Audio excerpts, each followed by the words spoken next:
Buon pomeriggio e ben ritrovati con l'informazione flash di New Sicilia. Si stanno svolgendo proprio in questo momento i funerali di Patrizia Rio, la bambina di 4 anni travolta da un'auto a Termini Imerese nella chiesa madre del comune palermitano.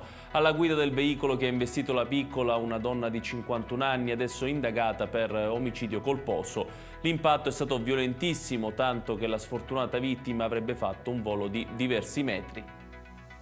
Un'altra tragedia ha visto protagonista una bimba ivoriana di 1 anno e mezzo che ha perso la vita ieri mattina annegando ad oltre 30 miglia dalla costa di Lampedusa dopo che la barca di metallo di 7 metri sulla quale viaggiava insieme alla mamma si è ribaltata ed è affondata. La madre della piccola, in stato di shock, si trova adesso all'hotspot dell'isola. Su un motopesca soccorso dalla Guardia Costiera c'erano i cadaveri della bimba e di un uomo, oltre 4 persone in condizioni critiche di salute. Tra loro anche un neonato che è stato tirato fuori dall'acqua prima che annegasse. Su un altro peschereccio c'erano invece 28 superstiti e la salma di una donna.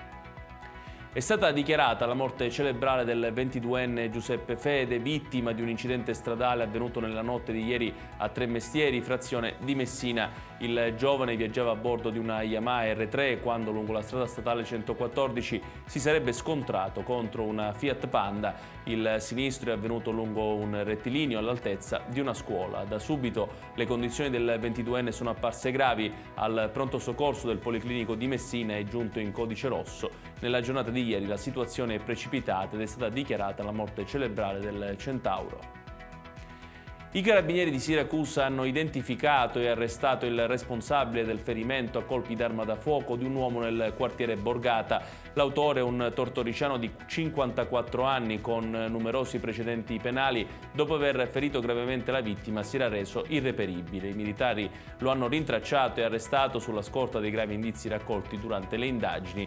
La notte del 30 dicembre scorso l'uomo, a seguito di una discussione per futili motivi, aveva estratto una pistola e sparato 2 colpi diretti alle gambe della vittima.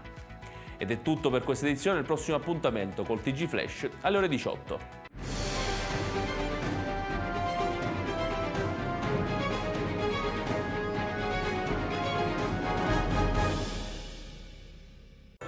Natale ad Acireale. Dall'8 dicembre all'8 gennaio nel centro storico mercatini, circuito dei presepi d'arte, la casa di Babbo Natale, la pista di pattinaggio sul ghiaccio, concerti musicali nelle chiese, laboratori, il trenino turistico natalizio, oltre a tante iniziative di solidarietà.